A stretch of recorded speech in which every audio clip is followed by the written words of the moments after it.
Hello everyone, this is ACryInShame reporting in for the XCom gaming. Yeah, XCom. This game is a lot of fun. I'm having a lot of fun playing this game. Just repeating myself now. It's weird. Anyway, I'm going to jump into the XCom database. I'm going to go down the entire list, and I know it's going to be daunting to go through all of this. But no worries, you can go ahead and skip this video if you don't want to go through this, because guess what? This video is just going to be the database and just the database. So we're just going to go through the database, and if you want to go ahead and get this information like I do, feel free to stick around and let it all inform us of what all this is, so we can get kind of an idea of what to do in the near future. Alright guys, I'm going to go ahead and just let it talk, and then at the end of this video, I'll go ahead and do a mission or something. Alright, see you later guys. Through the barracks, you have the option of hiring additional soldiers to bolster your squads. By selecting Hire Soldiers, you will be presented with a basic display indicating the total cost of the requested soldiers, as well as the remaining troop capacity of the barracks. By selecting View Soldiers from within the barracks, you will be presented with a current roster of soldiers employed by XCom. By selecting an individual soldier's name, then selecting Customize, you will have the option to assign new first, last, and nicknames to your soldiers. By selecting View the Memorial from within the barracks, you can view a memorial honoring your soldiers who have fallen in combat. The Heavy Weapons Specialist is responsible for deploying high explosive munitions against the enemy, primarily relying on a shoulder-mounted rocket launcher for both offensive strikes and the demolition of obstacles. These specially trained troops are crucial to the successful completion of tactical objectives.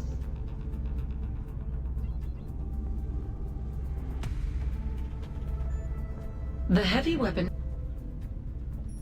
Specialized. Alright, so the assault class doesn't seem to work for audio. So, as the first and last units on the ground, these troops are initially equipped with XCOM's Priority Combat Shotgun. However, they may still deploy with the assault rifle. Not sure where that was in audioed. Specialized in dealing large amounts of damage from extreme range, the sniper is an invaluable resource for both scouting and surgical elimination of enemy units. Please note, snipers are not suited for close quarters combat without supplemental training. Soldiers trained in the support class serve as both field medics and logistical support to the squad they are attached to. Equipped with medical supplies, smoke grenades, and other items, these troops ensure the safe return of all units deployed in the field. From the research labs, you have the ability to manage the research team's current priorities based on your objectives. Each research option listed will include the resources required to begin the project, as well as the amount of time required to complete the research. Please note, changing research options while a project is currently underway will halt the progress of that research. Note that it did say halt and not completely remove. So I do believe that if you were researching one thing and then switched to another, the research for the first thing isn't completely negated, it's just halted and left as it is. Autopsies conducted in the research labs have the potential to provide insights not only into the alien's physiology, but also the most effective means for XCOM to combat them. Once an alien captive has been successfully returned to the XCOM base and housed in the containment facility, it may be interrogated. Internal security will be on high alert during these proceedings. Dr. Valen is the chief scientist assigned to the XCOM project. She leads the research team's efforts to discover a means to adapt the alien technology in order to advance human scientific developments. The research team will work continually in order to complete the assigned project as quickly as possible. It is important that they not be left idle, as their work is directly tied into the available manufacturing options and engineering. When one research project is completed, another should be assigned as soon as possible.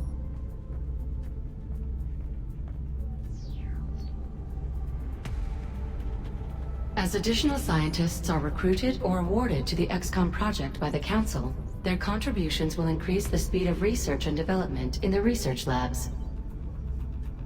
By recruiting additional engineers, or acquiring them for providing assistance to the Council's member nations, the fabrication time of items and equipment in engineering will be reduced.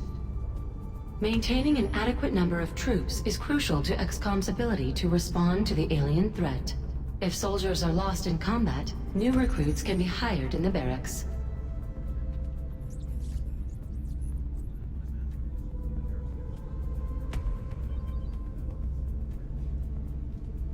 So this last part's kind of important. The additional highly specialized soldiers are sometimes offered as a reward for assisting nations in distress.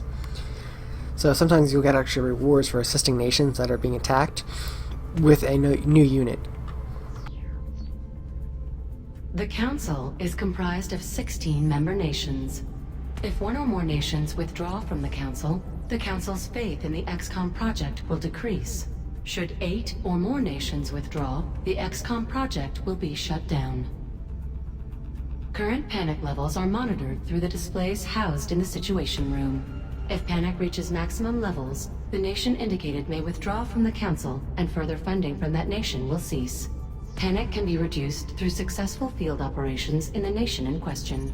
Maintaining satellite coverage in the region will also reduce panic. Increasing XCOM's satellite coverage is necessary in order to successfully manage global panic levels. In addition, countries monitored by satellites will provide increased funding. Each satellite uplink facility within XCOM is capable of supporting 2 satellites. Satellite uplink facilities, as well as the satellites themselves, can be constructed in engineering. Satellites are then launched via the Situation Room. Funding for the XCOM project is provided by the Council, whose member nations contribute the resources necessary to keep XCOM operational. After successfully responding to a request for assistance from a member nation, additional resources are often provided as a show of gratitude. Occasionally, members of the Council will request XCOM's assistance with a special operation. These unique missions will provide additional rewards upon their successful completion. The Council, a collective of nations that fund the XCOM project, are represented by a single spokesman. They constantly monitor the effectiveness of XCOM's response to the alien threat, and will assess the project's performance monthly. After completing a project in the research labs, newly discovered technology can be manufactured in engineering. When viewing the engineering department's primary interface, selecting Build Items will provide a listing of the items currently available for manufacturing. Each item listed will have both a resource cost and an estimate of the time required to complete the manufacturing process. Most of the items, like the arc thrower, are instantaneous. You'll note that in the actual buying setup. Proper satellite coverage is crucial to managing global panic levels. Each satellite uplink facility within the XCOM headquarters is capable of supporting 2 satellites. Assuming uplink facilities are available, additional satellites can be assembled in engineering. Once manufacturing has been completed, the new satellite can be launched via the Situation Room.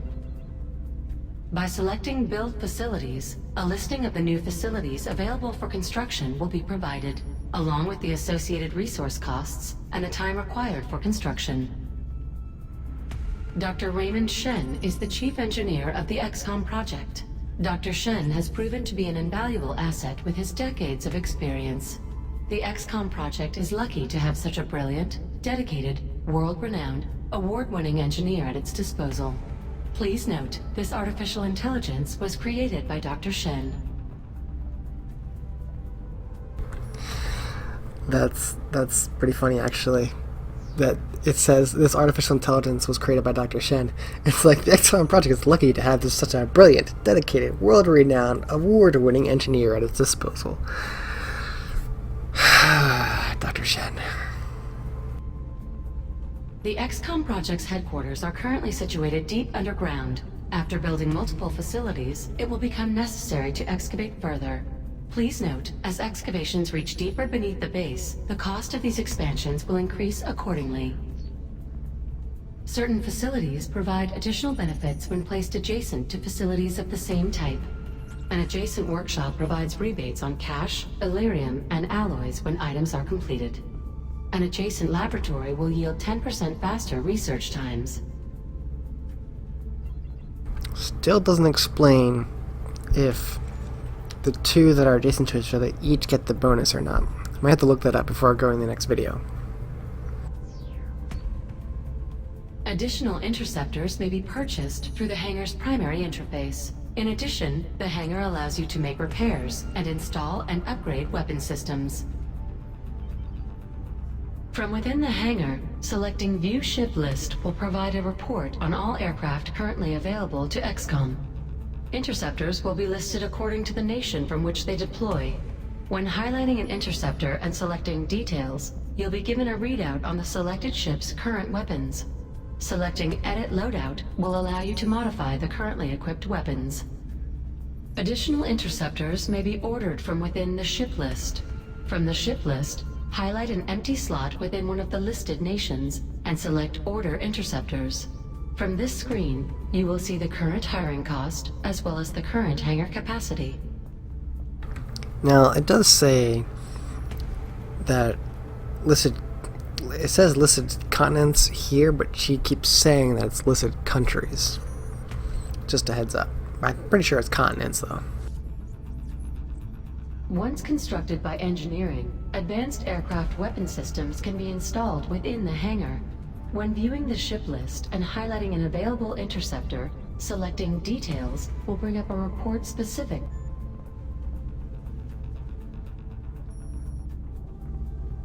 Once constructed by engineering, advanced aircraft weapon systems can be installed within the hangar. When viewing the ship list and highlighting an available interceptor, selecting Details will bring up a report specific. Not sure what that's all about, but specific to that aircraft. From the screen, selecting Edit Loadout will provide you with the opportunity to change the weapons currently equipped. So I believe that's it. That's all the information it has here. So that was actually an interesting amount of information, I will admit. So one of the things that I didn't really go through is the individual credits. So this is the beam weapons credit. So we actually view credits. Let's see. Arc thrower. So I can't see anything there. I'm trying to see. Go to build facilities. Can I check information on these? Workshop satellite uplink. Because you wonder about the fact that this. Wait, it was going to scroll, right? Started scrolling a little bit. There we go. Okay. See, it's +1 satellite capacity for every 2 uplinks constructed adjacent to one another. Okay, so it actually states that every 2 adjacent. So it's an overall bonus. It seems there. It's the same here. It's be for every adjacent laboratory. I think this is a cumulative, where this is just individual. So for every 2 next to each other you get an extra satellite, but I think this is actually a total of +20. So if you have a setup where like there's one up top, one down below, and then one to the right, it's 10, 10, 10 for a total of 30, where the satellite uplink, if you had one up top, one bottom, one to the right, then you would have an added 2 bonus. Workshop refund resource when building vehicles. So adjacency bonus. So this is, once again, it seems like if it's above, below, to the side, it's per. So 7, 14 total for each setup like that. Okay. Then power generation, this is +2 power for every adjacent power facility. This also counts as a power facility, so that will also be part of that. So it's power facility, not power generator or thermal generator. It doesn't state individual. So them being next to each other, even though they're different things, will still work in that favor. The foundry, however, seems to be its own separate entity and doesn't seem to need anything. So develop new combat items to improve, and yeah, nothing seems to be important there. Alright, so wanting the power to be here, and eventually get the steam set up there, I do want the satellite uplink to be here, but these 2 spots are kind of open to whatever. So I'm pretty sure the foundry should be over here, along with like the officer school and stuff, and the Alien Containment Center. So, but then the laboratory and workshop should probably be over here. lot of stuff I need to work on. Alright. So this is going to be a really quick video, but I just wanted to go over that information and kind of give you guys that information. So this is ACryInShame signing out for this extremely, well, relatively short video compared to the other ones before it. Hope that information was actually helpful in understanding of what's going on in this game. It was, for me, I knew a lot of the information already, but I think overall the idea of what it was, information, like, the information itself was generally useful in the sense of story-driven kind of stuff, not necessarily actual gameplay stuff. So it was nice either way. So I appreciate that it was there. I just wish I had more information of the individual facilities that we've unlocked as well, because that would be nice, rather than reading through a self-scrolling aspect of the game, because I didn't think that was a good idea, the self-scrolling thing. Which actually, let me just check real quick to make sure the Foundry didn't self-scroll too.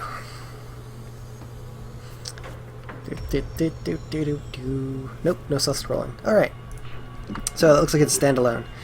This is ACryInShame signing out. Please like, subscribe below. Tell me what you think about these videos, and tell me if this particular video that was really short and just kind of giving you information was a good idea, bad idea, what you think about it, alright? ACryInShame signing out.